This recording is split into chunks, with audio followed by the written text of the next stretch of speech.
Hari Om.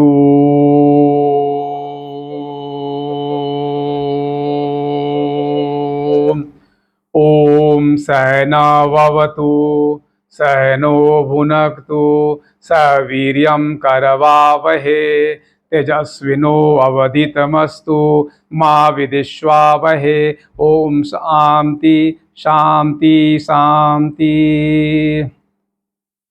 Hello everyone, myself Santosh Chaube. Good morning to all of you. Today we shall discuss about what is Indian polity. आज की जो class है, इस class में हम लोग पढ़ेंगे कि राज व्यवस्था किसे कहते हैं।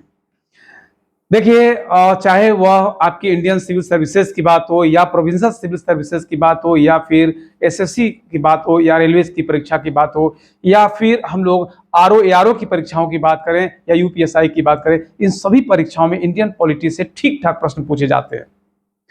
So I shall try to encompass all these examinations। इसलिए मैं इन सभी परीक्षाओं को ध्यान में रख करके वीडियो बना रहा हूं और मैं आपको ये बताना चाहता हूं कि यह 200 से लेकर के 250 लेक्चर्स होंगे, जिसको मैंने एपिसोड नाम दे दिया है। तो 200 से लेकर 250 आपके एपिसोड्स या लेक्चर्स होंगे और इन सभी लेक्चर्स में हम लोग बड़े ही सूक्ष्मता के साथ, बड़ी गहराई के साथ, बड़े इंसाइटफुली हम लोग इन सभी एक एक बातों को यहाँ समझेंगे। But first of all I would like to tell you what is Indian polity.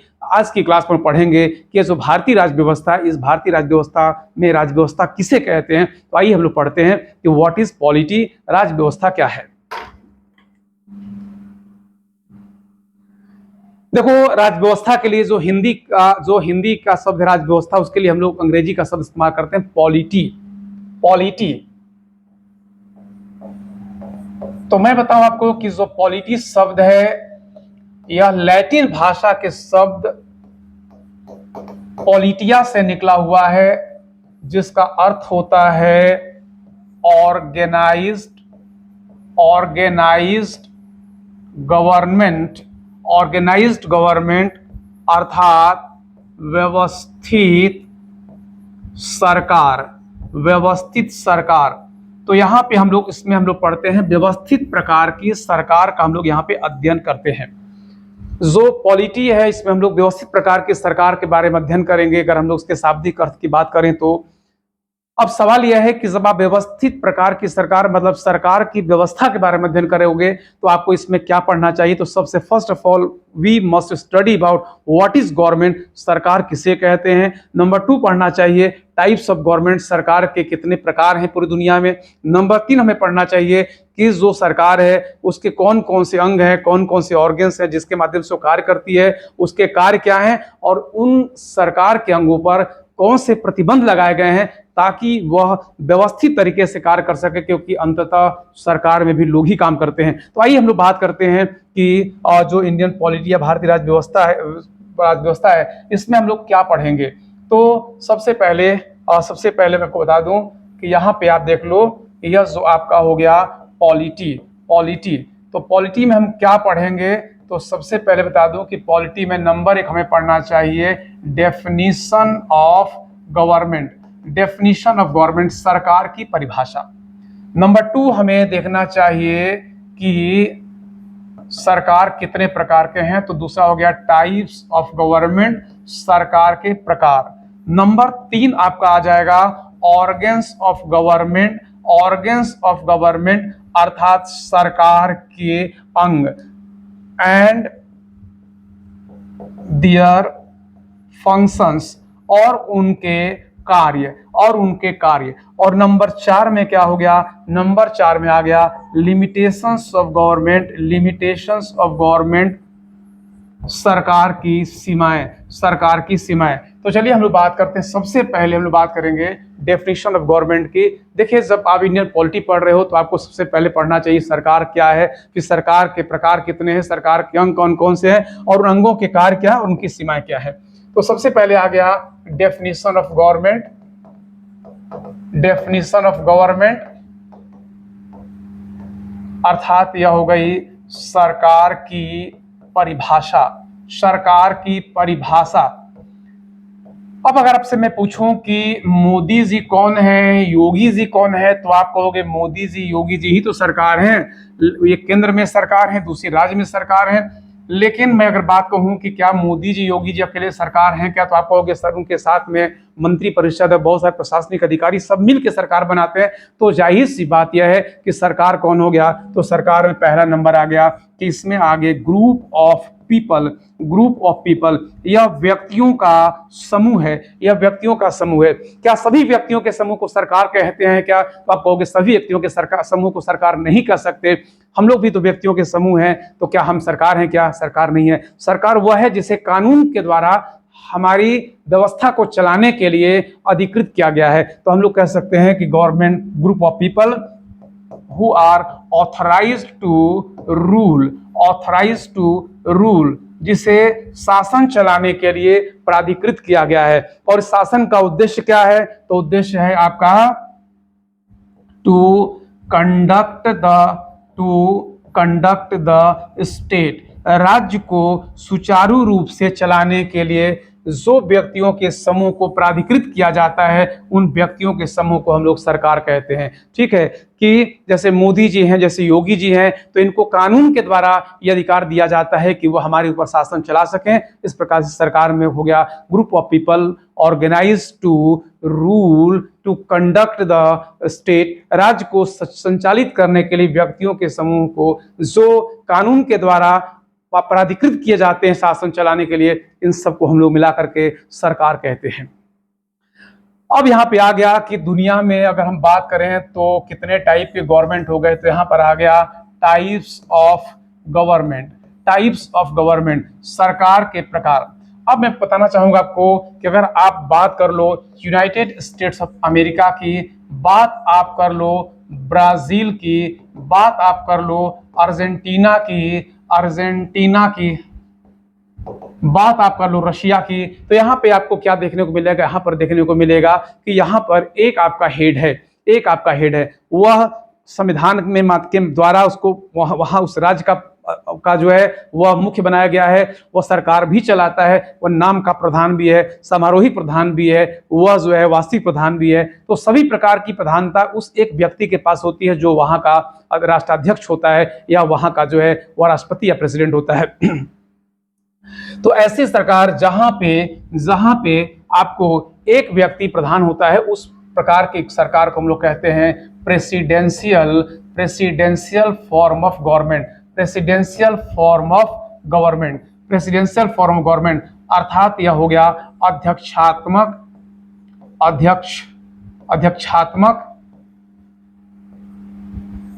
यह हो गया ये आपकी अध्यक्षात्मक प्रणाली। लेकिन अगर हम बात कर लें, यदि हम बात करें इंडिया की, बात करें हम लोग यूनाइटेड किंगडम की, बात करें हम लोग ऑस्ट्रेलिया की, तो मैं आपको बताना चाहूंगा कि इंडिया में, ऑस्ट्रेलिया में, यूनाइटेड किंगडम में, न्यूजीलैंड में, वहां पे राज्य का एक प्रधान अलग होता है और सरकार का प्रधान अलग होता है। जैसे यूनाइटेड किंगडम में, ऑस्ट्रेलिया में, न्यूजीलैंड में जो ब्रिटेन का राजा है वह वहां का राज्य का प्रधान है, और वहां की जो प्रधानमंत्री मंत्रिपरिषद के साथ में है वो सरकार के प्रधान है। तो यहाँ पे आपको दो प्रधान देखने को मिलते हैं। इस प्रकार की जो व्यवस्था है इसको हम लोग कहते हैं parliamentary system of government. Parliamentary system of government, यह हो जाती है संसदीय प्रणाली की सरकार। एक हो जाता है अध्यक्षता प्रणाली की सरकार, दूसरे संसदीय प्रणाली की सरकार। और फ्रांस और आपके और श्रीलंका जैसे कुछ देश हैं जहां पे दोनों व्यवस्थाएं जो है मिलजुली दिखाई देती है, इसको हम लोग अर्ध अध्यक्षात्मक या सेमी प्रेसिडेंशियल फॉर्म गवर्नमेंट कहते हैं। तो हम लोग दूसरे नंबर पे इंडियन पॉलिटी में पढ़ते हैं कि आपकी व्यवस्था क्या है, अध्यक्षात्मक प्रणाली है या संसदीय प्रणाली है, या फिर इन दोनों का मिक्सचर है। तो इंडियन पॉलिटी में जो पॉलिटी में हम लोग सबसे पहले पढ़ते हैं सरकार किसे कहते हैं, सरकार क्या है। दूसरे नंबर पढ़ते हैं हम लोग सरकार के प्रकार के बारे में। नंबर तीन जो पढ़ेंगे वह हो जाएगा आपका ऑर्गन्स ऑफ गवर्नमेंट, सरकार के अंग, सरकार के अंग, देखो जैसे आपको काम करने के लिए, आपको अपने जीवन को चलाने के लिए आपके बहुत सारे अंग हैं, उसी प्रकार से सरकार जो है एक व्यक्ति की तरह मान सकते हो उसको एक आप सिंगल यूनिट मान सकते हो। उस सिंगल यूनिट को चलाने के लिए बहुत सारे अंग हैं। तो यहाँ पर देखो कौन कौन से मुख्य अंग होंगे। पहला अंग यह होगा कि व्यवस्था चलाने के लिए हमें सबसे पहले नियम कानून बनाना पड़ता है, तो एक नियम कानून बनाने वाली बॉडी होनी चाहिए। दूसरा, उस नियम कानून को पालन करवाने वाला होना चाहिए, और तीसरा उसकी रक्षा करने वाली होनी चाहिए। तो सरकार का वह अंग जो क्या करती है, जो नियम कानून बनाती है, मतलब फ्रेम लॉज या रूल्स, इसे हम लोग कहते हैं लेजिस्लेचर, इसे हम लोग कहते हैं लेजिस्लेचर, या हिंदी में कहते हैं विधायिका या व्यवस्थापिका। नंबर 2 हो गया, जो इन नियम कानूनों को क्या करेगा या उसका पालन करेगा, करवाएगा, उसको हम लोग एग्जीक्यूटिव या कार्यपालिका कहेंगे। और नंबर 3, जो इसको क्या करेगा, जो इसकी रक्षा करेगा कानून की, उसको हम लोग न्यायपालिका कहेंगे। अब जैसे मैं उदाहरण दे दूं, जैसे भारत में अगर केंद्र की सरकार है, तो केंद्र की सरकार का नियम कानून बनाने के लिए एक बॉडी है जिसको हम लोग संसद या पार्लियामेंट कहते हैं। राज्य की सरकारें हैं, वहां पे स्टेट लेजिस्लेचर है, विधानमंडल होता है, तो इस प्रकार वह वहां की हो जाएगी व्यवस्थापिका। अब हम बात करें कि जो व्यवस्थापिका, जो संसद ने कानून बनाकर दिया, उस कानून का क्रियान्वयन कौन करते हैं, तो मोदी जी और उनके जो साथ में जो उनके मंत्रिपरिषद के लोग हैं, जो अधिकार और उनके साथ जो अधिकारी लोग हैं, मतलब आपके प्रशासनिक कार्यपालिका और आपकी राजनीतिक कार्यपालिका, ये दोनों मिल करके काम करते हैं। तो दूसरा अंग हो गया कार्यपालिका का काम हो गया to execute the laws made by the legislature, विधायिका के द्वारा बनाए गए कानून को क्रियान्वित करना। नंबर 3, अगर जो कानून बनाया गया उस कानून में कोई व्यवधान पैदा करे, उसमें कोई ऑब्स्टेकल पैदा कर दे, इसमें किसी प्रकार की कोई भी बाधा उत्पन्न की जाए, तो कौन है जो उसकी रक्षा करेगा, तो उसके लिए हमारे केंद्र के स्तर पर आपका सुप्रीम कोर्ट, सर्वोच्च न्यायालय है, और उसके नीचे आपको हाई कोर्ट्स या उच्च न्यायालय है, उसके नीचे आपको सबऑर्डिनेट कोर्ट्स हैं, ये सभी मिल करके एक प्रकार से काम करते हैं। तो यहाँ पर न्यायपालिका हो गई। तो आपको बताना चाहूंगा कि जो लॉज को फ्रेम करेगा उसको हम लोग लेजिस्लेचर कहते हैं, जो लॉज को क्या करता है, एक्सिक्यूट करेगा, लॉज को क्या करेगा, एक्सिक्यूट करेगा। एक्सिक्यूशन ऑफ लॉ, जो उस कानून को क्रियान्वित करेगा उसको हम लोग कहेंगे एक्सिक्यूटिव या व्यवस्थापिका। और तीसरा हो गया, जो उसको क्या करेगा, जो उसको प्रोटेक्ट करेगा।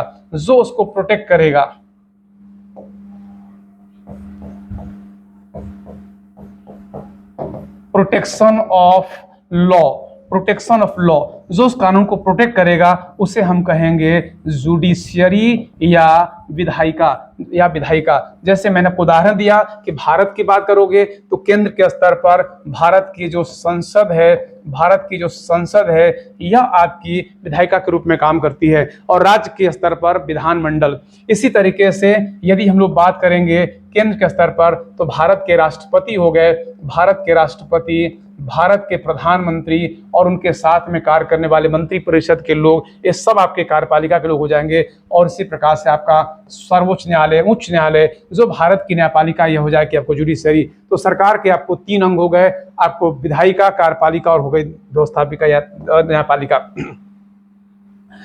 अब यह है कि इनका जो है अंग और उसके कार्य हो गए। अब लास्ट में यहाँ पे आता है कि इनके ऊपर क्या लिमिटेशंस है। तो मैं आपको बताना चाहूंगा कि देखिए अगर कोई भी व्यवस्था है, बिना व्यवस्था लिमिटेशन के चलाई जाए, तो मैं कहना चाहता हूं कि वह क्या हो जाएगी, वह उससे जो है अराजकता आ जाती है, अनार्की आ जाती है। तो हर किसी के ऊपर कुछ न कुछ लिमिटेशंस होना चाहिए, और खास करके आज पूरी दुनिया जो है वो डेमोक्रेसी में जी रही है। तो लोकतंत्र जहां पर है वहां पर तो निश्चित रूप से वहां पे जरूर होना चाहिए कुछ न कुछ सीमाएं। तो मैं बताना चाहूंगा कि आपको, जैसे कि आप भारत की बात करेंगे तो भारत के संविधान के द्वारा लोगों को दिए गए हैं फंडामेंटल राइट्स, मूल अधिकार। तो यह जो लोगों को दिए गए हैं आपको मूल अधिकार या फंडामेंटल राइट्स, तो मूल अधिकार में लोगों को जो अधिकार दिए गए हैं वो राज्य के विरुद्ध दिए गए हैं, मुख्य रूप से सरकार के विरुद्ध दिए गए हैं। और राज्य की जो परिभाषा दी गई है, उस राज्य की परिभाषा में अनुच्छेद जैसे 12 है, उसमें लिखा हुआ है कि राज्य का मतलब यहाँ पर क्या होगा, तो राज्य का अर्थ है संसद से, केंद्र की सरकार से, राज्य के विधानमंडल से, राज्य की सरकारों से, स्थानीय निकायों से, उनके अधीन काम करने वाले सभी प्राधिकारियों से। तो मैं बताना चाहूंगा कि राज्य का मतलब यहाँ पर देखो सरकार से एक प्रकार से यहाँ लिया गया है। तो सरकार जो है वो सरकार को कुछ लिमिटेशंस लगाए गए हैं कि वो हमारे कुछ अधिकारों को छीन नहीं सकते, और छीनेंगे तो हमें सीधे सीधे सर्वोच्च न्यायालय जाने का अधिकार मिला हुआ है। तो यहाँ पे जो लिमिटेशन है आपको फंडामेंटल राइट्स के माध्यम से मिलेगा। इसी प्रकार से भारतीय संविधान का जो भाग नंबर 4 है उसमें है DPSP, directive principles of state policy, राज्य के नीति निर्देशक तत्व। उसमें आपको अनुच्छेद 36 से लेकर अनुच्छेद 51 तक में चर्चा की गई है कि राज्य अपनी नीतियों को बनाने लगे तो किन किन सिद्धांतों का पालन करना चाहिए ताकि भारत में राम राज्य की स्थापना की जा सके, ताकि भारत में एक ऐसी व्यवस्था बनाई जा सके जिस व्यवस्था के माध्यम से लोगों का जीवन सुलभ हो सके, लोगों के जीवन में बेहतरी लाई जा सके। तो बताना मैं चाहूंगा कि जो या डीपीएसपी है या फंडामेंटल राइट्स है, these are limitations on government, ये सरकार के ऊपर एक प्रकार से सीमाएं हैं। तो एक बार फिर से बता दूं कि पॉलिटी जो है पॉलिटिया से निकला हुआ है, जिसका अर्थ होता है व्यवस्थित प्रकार की सरकार। व्यवस्थित प्रकार की सरकार के बारे में बात करते हैं तो सबसे पहले हमें पढ़ना चाहिए कि सरकार किसे कहते हैं, फिर सरकार को कितने प्रकार की सरकार पूरी दुनिया में चलती है। इस तीसरा नंबर पे सरकार के अंग कौन कौन से हैं, उन अंगों के कार्य क्या हैं और अंगों की सीमाएं क्या है। चलिए अब हम बात करते हैं भारतीय राज्य व्यवस्था पढ़ा हम लोगों को। तो यहाँ पर देखो हम राज्य व्यवस्था जो पढ़ेंगे वह भारत के संदर्भ में पढ़ेंगे। तो भारत की राज्य व्यवस्था, भारत की राज्य व्यवस्था। अब यहाँ पर देखो यहाँ पे शब्द आ गया आपको राज, और राज के साथ में आ गया व्यवस्था। तो यहाँ पे राज, भारत की राज्य की व्यवस्था, राज्य की व्यवस्था, और राज्य का मतलब यहाँ पर राज्य नहीं बल्कि यहाँ पर गवर्नेंस है। तो यहाँ पे बताना चाहूंगा कि राज्य के लिए हम लोग यहाँ पे स्टेट या राज्य शब्द का प्रयोग कर सकते हैं, नेशन या राष्ट्र का प्रयोग कर सकते हैं, कंट्री या देश का प्रयोग कर सकते हैं। तो भारत के संदर्भ में अगर बात करें तो भारत के राज्य की व्यवस्था, राष्ट्र की व्यवस्था, देश की व्यवस्था। हालांकि इन तीनों शब्दों को हम लोग अब इंटरचेंजेबली इस्तेमाल करना शुरू कर दिए हैं, हम लोग वो समानार्थी शब्द का प्रयोग करते हैं, लेकिन बताना चाहूंगा इन तीनों शब्दों में अंतर है। आइए हम लोग बहुत शॉर्ट में समझते हैं कि what is difference between state, nation and country. राज्य, राष्ट्र और देश के बीच में क्या अंतर है। तो सबसे पहले आपको मैं स्टेट के बारे में बता दूं। देखो स्टेट जो शब्द है यह लैटिन भाषा के शब्द स्टेटस से निकला हुआ है, स्टेटस से निकला हुआ है, और स्टेटस का मतलब होता है प्रस्थिति। प्रस्थिति मतलब कि जो उसकी स्थिति है उसके कारण से। मैं बताना चाहूंगा कि जो स्टेट है, स्टेट का कॉन्सेप्ट तो बहुत ही अनादिकाल से है। जब ने मानव ने सब समाज बना करके और व्यवस्थित रूप से रहने लगा तो अपनी गतिविधियों को संचालित करने के लिए उसे एक सरकार की जरूरत थी, और जब सरकार बन गई तो सरकार के बनने के साथ ही आपका स्टेट का जन्म हो चुका था। लेकिन बताना मैं चाहूंगा कि स्टेट शब्द या जो स्टेट है इसको शब्द का इस्तेमाल करने वाले जो व्यक्ति हैं वो इटली के मैकियावेली थे। उन्होंने प्रिंस नामक किताब में सबसे पहले स्टेट शब्द को इस्तेमाल किया। लेकिन इसके पहले हमें बताना चाहूंगा कि भारतीय ग्रंथों की बात करें या फिर यूनानी ग्रंथों की बात करें तो यहाँ पे राज्य या आपको स्टेट शब्द मिलता है। तो यहाँ पे बताना चाहूंगा कि सबसे पहली बार अगर हम परिभाषा की बात करें तो इसकी परिभाषा देने वाले जो व्यक्ति हैं वो है आपका एरिस्टोटल। अरस्तु ने द पॉलिटिक्स नाम की किताब में 324 ईसा पूर्व में 324 बीसी में, मतलब हो गया लगभग आज के, आप कह सकते हो कि आज के लगभग 2400 साल पहले अरस्तु ने जो है यह राज्य की परिभाषा गढ़ी। राज्य के बारे में बताया कि राज्य किसे कहेंगे। तो सबसे पहले उन्होंने बताया कि राज्य के लिए सबसे पहला यह है कि उस एक ऐसा क्षेत्र होना चाहिए जिसकी बाउंड्री फिक्स हो। तो पहली बात है कि राज्य के लिए निश्चित भूभाग होना चाहिए। दूसरी बात है कि उस राज्य में जनसंख्या निवास करनी चाहिए, मतलब उस राज्य की अपनी पॉपुलेशन होनी चाहिए। नंबर 3, वह जो जनसंख्या है उसका नियंत्रण कुछ व्यक्तियों के माध्यम से होना चाहिए, मतलब गवर्नमेंट या सरकार हो गया। और नंबर चार यह जो सरकार है लोगों के साथ में इसको आंतरिक और बाह्य दोनों मामलों में डिसीजन लेने का अधिकार होना चाहिए, मतलब उसके पास होना चाहिए सॉवरेंटी मतलब संप्रभुता होनी चाहिए। तो सबसे पहला हो गया कि राज्य के लिए क्या होना चाहिए। तो राज्य के लिए पहला है निश्चित भूभाग। दूसरी हो गई आपकी जनसंख्या, दूसरी हो गई आपकी जनसंख्या, तीसरी हो गई आपकी सरकार, तीसरी हो गई आपकी सरकार, और चौथी हो गई आपकी संप्रभुता या सॉवरेंटी, संप्रभुता या सॉवरेंटी। अब मैं आपको यहाँ पर एक चीज बता दूं, समझा दूं कि अगर आप दुनिया की बात करोगे तो दुनिया में इस समय 195 आपको ऐसे राज्य मिलेंगे, जिसमें 193 राज्यों को संयुक्त राष्ट्र संघ के द्वारा मान्यता प्राप्त है। 193 संयुक्त राष्ट्र संघ के सदस्य देश हैं, और 2 हैं जिसमें होली सी है और आपको फिलिस्तीन है। ये इनको संयुक्त राष्ट्र संघ के माध्यम से ऑब्जर्वेटरी स्टेटस मिला हुआ, अर्थात इन्हें पर्यवेक्षक राज्य का दर्जा मिला हुआ है। पर्यवेक्षक राज्य का दर्जा मतलब यह है कि संयुक्त राष्ट्र संघ की जो बैठकें होंगी उन बैठकों में इनको भाग लेने का अधिकार है, उसकी सभी प्रकार की एक्टिविटी, सभी प्रकार के जो कार्रवाई है उसमें भाग ले सकते हैं, लेकिन उन्हें मतदान करने का अधिकार वहां पर नहीं दिया गया है। तो 195 आपको बताना चाहिए, 195 राज्य हैं, और 195 राज्यों में मैं आपको बता दूं इसमें से सबसे अधिक 54 जो राज्य हैं वो आपको दक्षिण अफ्रीका के राज्य हैं। नंबर 2 में 48 है आपका एशिया के राज्य, 44 है आपके यूरोप के राज्य, 23 है उत्तर अमेरिका के राज्य, 12 है साउथ अमेरिका के राज्य, और आपके 14 है ओशिनिया के राज्य। और बताना मैं चाहूंगा कि चूंकि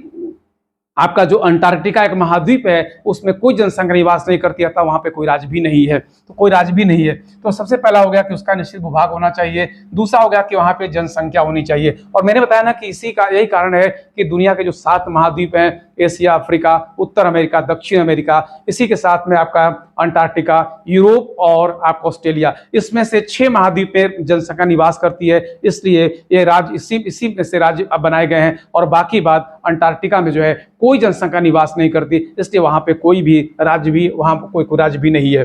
तीसरी बात यह है कि जहां पे निश्चित विभाग होगा उसकी वहां पे जनता की गतिविधियों को नियंत्रित करने के लिए एक सरकार होनी चाहिए, और सरकार के पास अधिकार होना चाहिए कि वह न सिर्फ आंतरिक मामले में, न सिर्फ इंटरनल मैटर में, बल्कि एक्सटर्नल मैटर में भी वह किसी प्रकार का डिसीजन या निर्णय ले सके। इस तरीके से हो गए आपको राज्य। अब मैं आपको बताना चाहूंगा कि अगर आप बात करोगे स्टेट की, तो स्टेट एक प्रकार से हो गया पॉलिटिकल कॉन्सेप्ट, एक प्रकार से राजनीतिक अवधारणा है, और वो उस भाग को कहते हैं जहां की रहने वाली जनसंख्या एक सरकार के माध्यम से नियंत्रित होती है और सरकार जनता के साथ में संप्रभु होती है।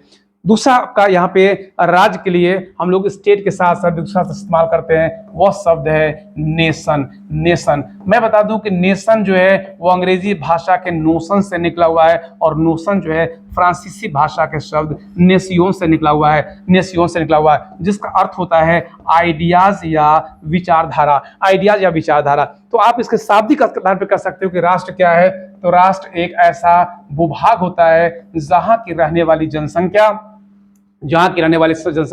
समान प्रकार की विचारधारा रखती है। तो समान प्रकार की विचारधारा किस में रखती है, तो समान प्रकार की विचारधारा रखती है खान पान में, पहनावे ओढ़ावे में, आपको रस्म रिवाज में, जिसको हम लोग संस्कृति भी कहते हैं। आप कह सकते हो कि राष्ट्र एक ऐसा क्षेत्र है जहां के रहने वाले लोग समान प्रकार की संस्कृति का वहन करते हैं। ऐसे क्षेत्र को हम लोग राष्ट्र कहते हैं, ऐसे क्षेत्र को हम लोग राष्ट्र कहते हैं। सवाल यह है कि क्या भारत एक राष्ट्र है क्या? अगर हम देखें तो भारत में 7 मुख्य धर्मावलंबी रहते हैं, हिंदू, मुस्लिम, सिख, ईसाई, बौद्ध, जैन, पारसी। भारत में जो हिंदू लोग हैं वे लगभग 2000 जातियों, 45,000 उपजातियों में बटे हुए हैं। भारत में लगभग हम लोग बात करें तो 1652 भाषाएं बोली जाती हैं। अगर बात करें हम लोग तो भारत में जो है जितनी प्रकार के विविधताएं हैं उस सब प्रकार की विविधताएं हम लोग को देखने को मिलती है। लेकिन बताना मैं चाहूंगा आपको कि इन विविधताओं के बावजूद ये बात सही है कि जो हिंदू लोग हैं वो मुख्य शाकाहारी हैं, जो मुस्लिम लोग हैं वो शाकाहार मांसाहार में कोई भेद नहीं करते, ईसाइयों को भी शाकाहार मांसाहार से कोई भेद नहीं है। बौद्ध धर्म माने लोग, जैन धर्मावलंबी जो लोग हैं वो बिल्कुल हिंसा में विश्वास नहीं करते, वो अहिंसक धर्म है।